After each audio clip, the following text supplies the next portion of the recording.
Let's talk about legalized pot. It has been legal in Colorado now for 3 months, and there were many people predicting, particularly on Fox News, that this was going to be the Armageddon. Crime was going to be crazy. Everyone was going to be smoking dope. The kids, don't forget about the kids.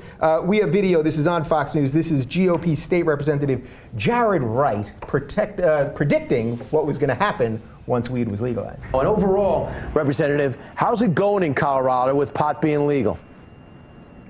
We've had reports from our law enforcement officials. Recently, the Denver police chief commented that the rollout has gone smoothly. As of a couple days ago, they hadn't attributed any acts of violence or increased crimes to the fact that we have these shops on our street corners. I think it's a matter of time, though.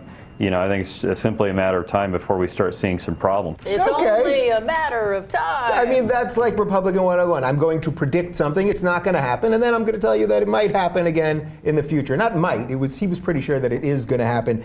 Just for some of the numbers for you, in the first 2 months, overall property crime actually fell by 14.6% in Denver, and dramatic violent crime was down by 2.4%.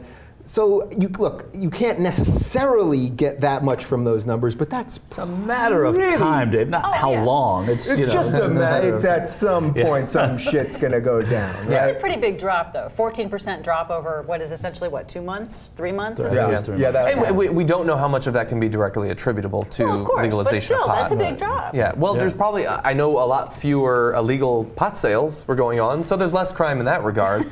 But yeah, like the fact that they're still sticking to it. What's most frustrating is when you see that guy say, okay, I've seen these 3 months, there's been nothing crazy going on. He hasn't been convinced by the evidence. The whole reason that we were excited for this experiment to be done in these states is so that when they try to do it in another state and the same BS arguments are brought up, you can point to the example. Like in the past, we would point to, say, Portugal or the Netherlands or something like that. That's too distant. We want to point to Colorado and Washington and say, this is the example we have. There hasn't been crime. But it looks like the Republicans, assisted by Fox News, are not going to take that evidence into consideration, which is disappointing. And can I give you a quick Jared Wright anecdote, very quick, because I might be the only person you know who has one. Two months ago, he's a state representative from Colorado. It's his first term. 2 months ago, I think it was 2 months ago, maybe it was 3 months ago, it was this year, at a conceal and carry hearing in Colorado, he made this speech about how important it is at the hearing because people who conceal and carry are much more responsible gun owners. They have to go through, et cetera, et cetera. Well, hours after that speech, his loaded gun was found under the chair he'd been sitting on.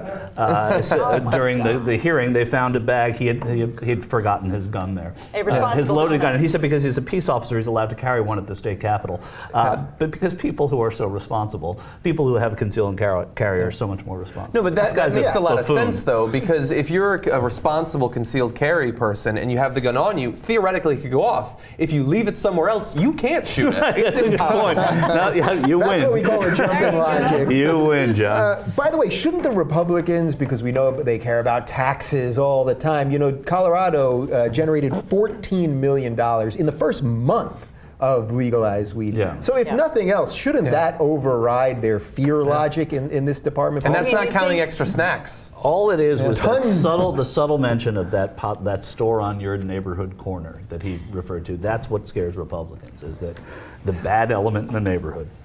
Yeah. What do you make, though, of a guy that can't read the tea leaves on this? That knowing that everyone in the state is for it, just wanting to protect his own ass. Well, That's the part that I think is bizarre. There's everybody, whenever there's social change of any kind, there are always the laggards who look ridiculous right now.